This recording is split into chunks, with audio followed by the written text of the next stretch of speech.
isang barangay. 4 na kabataan ang araw-araw na nakatambay. Ang gabi ay parang araw para sa kanila. Puno ng ingay, bisyo at nakikita na walang patutunguhan ang kanilang buhay. Wala silang pakialam sa kinabukasan at tanging mahalaga sa kanila ay pansamantalang kasiyahan.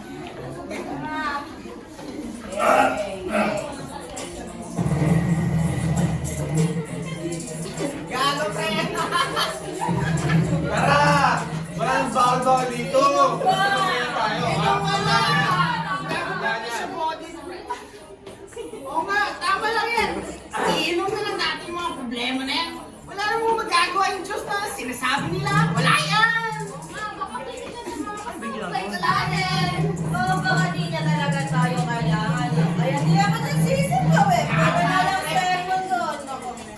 Ngunit sa gitna ng ingay, habang pauwi ang dalawang kabataan na galing sa simbahan, ay nakita nila ang mga kabataan na nag-iinuman. Uy, Charis! Alam mo ba, ganyan din ako dati. Na parang gusto ko masaya lang, nagiinuman, naninigarilyo. Yung parang wala nang patutunguhan yung buhay ko. Kala ko nga namamatay na lang ako nung wala na akong gagawin. Charis, subukan kaya natin kailangan sila sa church. Alam mo, te, mahirap yung iniisip mo, lalo na sa sitwasyon na ganyan. Yung mga gusto lang na gawin yung mga gagawin nila. Susubukan lang naman natin. Naalala mo, ganyan din tayo dati. Na puro lang tayo gala, puro lang tayo party-party. Pero, tingnan mo naman ngayon. Oh, naging maayos tayo. Makakilala tayo sa Panginoon. Wala namang mawawala pag sinubukan natin yung sakit. Kaya sila. Ay, magandang gabi po. Ano ba ito? Ay, pasensya na po. Nakakaabala po kami sa inyo. Mukhang nagkakasiyahan po kasi kayo. Pauwi po kasi kami sa bahay. Pwede po pa namin kayong hayain sana sa church namin. Masaya doon. May mga kantahan. Tsaka may mga aral tayong makukuha. Church! Hindi pwede sa amin yan! Baka ano, ayun, ayun. Oo nga! Bawal kami dyan! Masunog kami! Alam nyo, ganyan din kami dati. Ganyan din yung ginagawa natin, di ba? Gusto lang namin yung ganyan. Di ba? Gabi-gabi na lang. Ganyan ginagawa nyo. O, di ba? Masakit lang sa ulo yan. Pero alam nyo, napagtanto namin na parang nakakaubos lang pala ng oras yung ganyan. Pero ito hindi naman namin kayo pinipilit na paniwalaan yung gusto namin. Or yung paniwalaan nyo kung ano pinaniwalaan namin. Ang gusto lang namin yung ang tawag doon? Yung umatin kayo sa church namin. Oo, makasama namin kayo. Di ba magkakaedad lang din naman tayo, mga kabataan. Hindi namin mapapakapunta kami, hindi kami pag-ganyan. Sige, ate lang. Mas gusto ko pa kumilong kaysa pumunta sa church na yan. Yung minsan yan. Pero, Nag-iinom ka lang. Alis na kayo. o sige, pero, sige, pero naniniwala pa rin kami na pupunta kayo. Sige, mauna na muna kami. Bye-bye. Salamat! Uwi na kayo.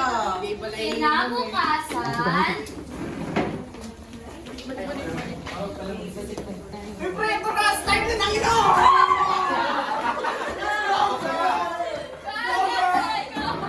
Bukas na, bukas na! May bagong bote, may bagong bote.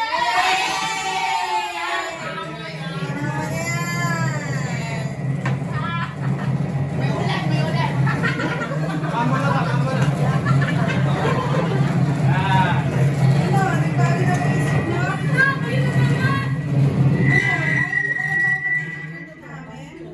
Ba gusto mo? Ang oras ba yan? Hapon pa pala eh. Yun nga yung time namin magsaya. Ayan. Ano? Saglit. Sama na lang kayo sa amin. Pass muna dyan. Pero saglit lang naman yun. Tsaka try nyo lang naman kahit isang beses. Malay nyo, magustuhan ninyo. O sige, una na muna kami ha. Sana makakumbinsi namin kayo. Sige, una na kami. kinabukasan,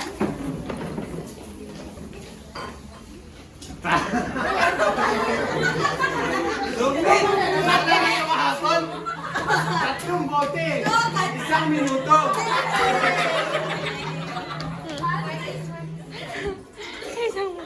Malakas ako. Bakit ang totoo? Iyan naman sila. Parang gabi-gabi na lang yan, di ba kayo nalalasing? Ito naman, kahit namin inom na nga ang problema eh. Eh, sorry, mamatay na lang STDN. Parang matagal na yung siyang na yan na. Araw na ba yan? Bakit ka ba namingin? Nakita pag-isipan niyo na ba yung sinasabi namin? Hindi pa eh. Pang mamaya. O sige, umuwi na muna kami. Bukas na yun ha. Sana makapunta kayo. Sige! Sige, uwi na kayo. Gabi na. Pero kung bukas kayo natin pumunta, baka maraming pagkain doon, tsaka sa Shanghai. Pagkain lang. Pero kung ipatry natin, di ba? Oo nga. Kung araw naman tayong niyaya. Pahinga naman, wala na akong pera. Pas na bukas. Sa isang simpleng paanyaya na iyon, ay doon nagsimula na magbago ang takbo ng kanilang buhay.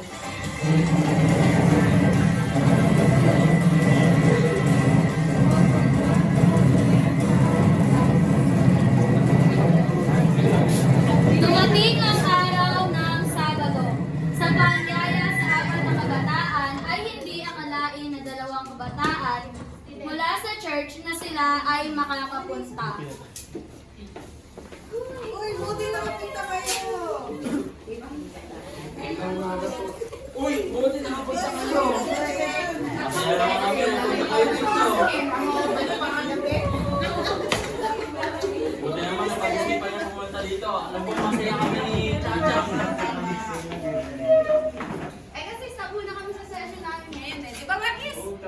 Medyo na-curious kami kung ano ba talaga yung nangyayari dito. Kasi pinipilit ako eh. Gusto ko nang makita kung ano naman ginagawa niya. Tama. O sige, maya-maya na magsisimula na tayo. Pumuna kayo. Sa testimony ni Samuel ay kanyang ibabahagi ang tungkol sa sakripisyo at pagkamatay ng Panginoon para sa atin. Ito ay mag-iwan ng aral sa mga kabataan at magiging daan upang makilala nila ang Panginoon. Ayan, magandang araw sa inyo. Kumusta naman kayo? Okay. Okay naman. Alam niyo ba na masaya kami na nandito kayo ngayon? Kami rin. At may aral lang naman ako ibabahagi sa inyo. Kapag ba namatay kayo, tingin nyo, saan kaya kayo mapupunta? Gulam! Hindi namin alam eh. Di ba, di natin alam. Wala naman talagang nakakaalam. Pero alam nyo ba, may kwento ko sa inyo na si Jesus, yung pinaniniwalaan namin na si Jesus Cristo, alam nyo ba na namatay siya?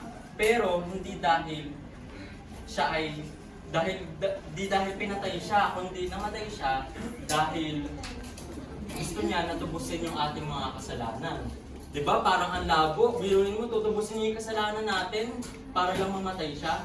Dahil naisip niya na kahit hindi tayo perfecto, kahit hindi tayo mabuting tao, marami tayong kasalanan, ibig sabihin lang nun, Marquis, ay maaari pa tayong magbago, di ba, Jean? O, katulad niyan, nandito kayo ngayon, na dapat sa susunod ay bawas-bawasan na natin yung laging pag-iinom, laging paninigarilyo, o yung mga bisyo na nakasanayan natin. Tandaan natin na yung buhay natin ay hindi pa naman tapos. At kaya tayo natatakot sa kamatayan kasi wala tayong pinaniniwalaan. Gusto na lang natin palagi yung masaya, yung nauubos na lang yung oras natin hanggang matapos yung buhay natin na parang walang saysay. Tandaan ninyo, kapag mayroon tayong pinaniniwalaan at nananampalataya tayo, ay hindi natin katatakutan ang kamatayan. Di ba? At si Jesucristo, tinapakan siya, sinaktan, at pinarusahan, pero hindi siya nagreklamo. Kundi hinayaan niya lang na gawin sa kanya yun dahil may layunin siya. Ayun ay tubusin yung ating buhay. At napakaswerte natin, di ba, Jerry Ann? Ang swerte natin na nabubuhay tayo dahil kay Jesucristo. Dahil tinubos niya yung ating mga kasalanan. Yun lang, maraming salamat. Amen. Matapos ang aral at gawain sa church ay matindi ang magiging realisasyon ng 4 na kabataan. Ang saya dito parang may mabigat na nawala sa dibdib ko. Nga, parang, ano may problema mo na mabigat? Gumaan. Ikaw, Marcos. Ako parang gusto ko na humingi ng tawad sa mga kasalanang nagawa ko sa pamilya ko. Ako, di ko nasasayangin yung oras ko sa paglalaro ng online games. I-aan ko na lang sa mga magulang ko, tsaka sa kaibigan ko. Practice na tayo dito. Uy, paano uwi na ba kayo? O sige, mag-iingat kayo ha. Sige, thank you. Sige, thank you. Sa motong iyon, natutunan nilang tanggapin ang kamatayan na hindi katapusan kundi simula ng buhay na walang hanggan para sa mga nakakakilala sa Diyos. Masaya doon! Matapos ang aktibidad sa simbahan, ay masayang lumabas sa mga kabataan para kumain.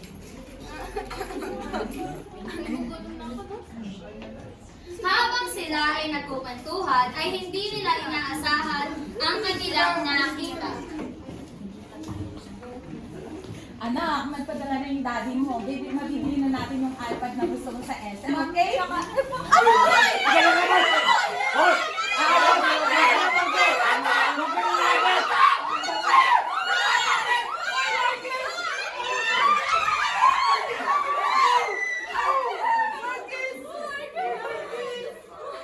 Napakabilis ng pangyayari. Napakabilis ng pangyayari. Ang saya na kanilang naranasan ay biglang nauwi sa insidente na hindi nila inaasahan.